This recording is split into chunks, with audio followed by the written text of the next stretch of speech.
લક્ષ્ય ન્યૂઝ, એક નજર, એક લક્ષ્ય. લુણાવાડાના ભાણપુર ગામ ખાતે લૂંટના આરોપીઓ ઝડપાયા.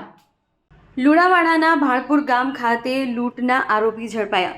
3 વ્યક્તિઓને બંધક બનાવી થોડા દિવસ પહેલા ઘરમાંથી લૂંટ કરી હતી. મહીસાગર એલસીબીએ માત્ર એક અઠવાડિયામાં લૂંટ અને ધાડના 6 આરોપી પકડી પાડ્યા છે. સ્થાનિક વ્યક્તિની મદદ લઈ મધ્યપ્રદેશના ચારો લૂંટ કરતા હતા. મહીસાગર પોલીસે જૂના રાબડિયા ગામેથી એક સ્થાનિક અને 5 લૂંટારૂ મધ્યપ્રદેશના ઝડપી પાડ્યા. લૂંટારૂઓ પાસેથી જીવતા કારતૂસ તેમજ દેશી તમંચો પણ મળી આવ્યો છે. મહીસાગર પોલીસને લૂંટ અને ધાડના કેસમાં મોટી સફળતા મળી છે. રિપોર્ટર અનિકેત જોશી, મહીસાગર. મહીસાગર જિલ્લાના લુણાવાડા ટાઉન પોલીસ સ્ટેશનમાં ગઈ 29 જાન્યુઆરીના રોજ એક ભાણપુર ગામે એક લૂંટનો બનાવ બનેલો, જેમાં 5 થી વધારે ઇસમોએ 4 થી વધારે ઇસમોએ જે ફરિયાદી છે ઘર માલિકને બાંધી અને એની સોના ચાંદીના અને રોકડની લૂંટ કરેલી.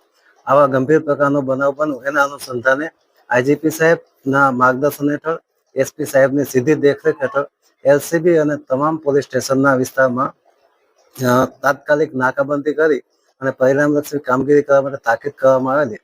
જેના અનુસંધાને એલસીબીની ટીમ ના PI Khant, PSI Makwana, PSI Sisodia અને એની મોટી ટીમ બધાએ જહેમતભરી કામગીરી કરી ગઈકાલે રાત્રે લગભગ 11 વાગે નાકાબંધીમાં હતા ત્યારે એક બાતમી મળેલી કે ગોધરા બાજુથી રાબડિયા બાજુ કોઈ શંકાસ્પદ ગાડી જાય છે અને તેમાં કોઈ ઇસમો ગુનાહિત કૃત્ય કરવાની તૈયારી કરી રહ્યા છે.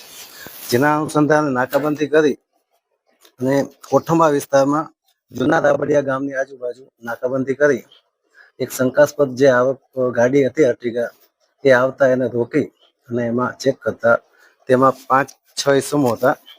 બધાના નામ પૂછતા અને એનો પૂછપરછ કરતા જેની ગુનાહિત પ્રવૃત્તિ કરેલી હોય એવું જણાતા, જેમાં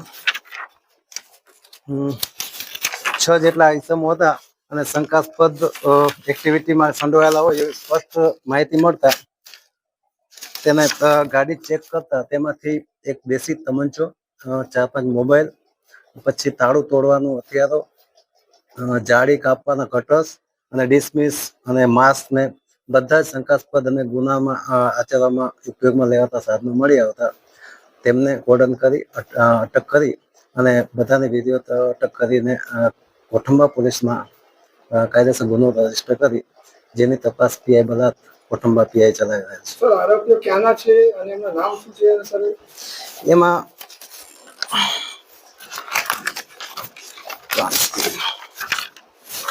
કાંતિભાઈ બાબુભાઈ ચાવડા, ઉંમર વર્ષ 49, જે જૂના રાબડિયા મહીસાગર લુણાવાડા તાલુકાના છે.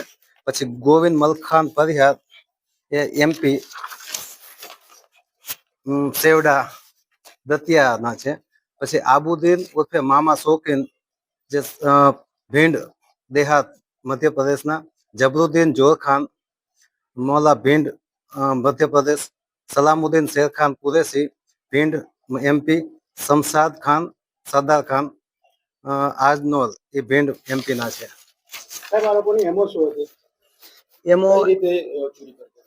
આ આખી ગેંગના એક લોકલ માણસના સહકારથી જે ટિપ્સ ને એવું બધું મેળવી અને ટાર્ગેટ નક્કી કરતા અને પછી કોઈ એવું જે સોફ્ટ ટાર્ગેટ હોય ત્યાં રાતના જઈ અને ઓફેન્સિવ રીતે લૂંટ કે ધાડ કરી અને ગુનો આચરતા.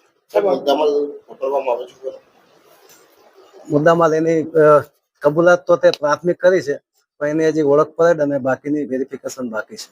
અગાઉ કોઈ ગુનાઓમાં સામેલ છે, સામે આવ્યું છે કોઈ પૂછપરછમાં? પ્રાથમિક તપાસમાં જણાય આવે છે કે પ્રોપર્ટી ઓફેન્સમાં સંડોવાયેલા હોય એવું જણાય છે. લોકલ આરોપી પણ અને એમપીનો એક આરોપી પણ.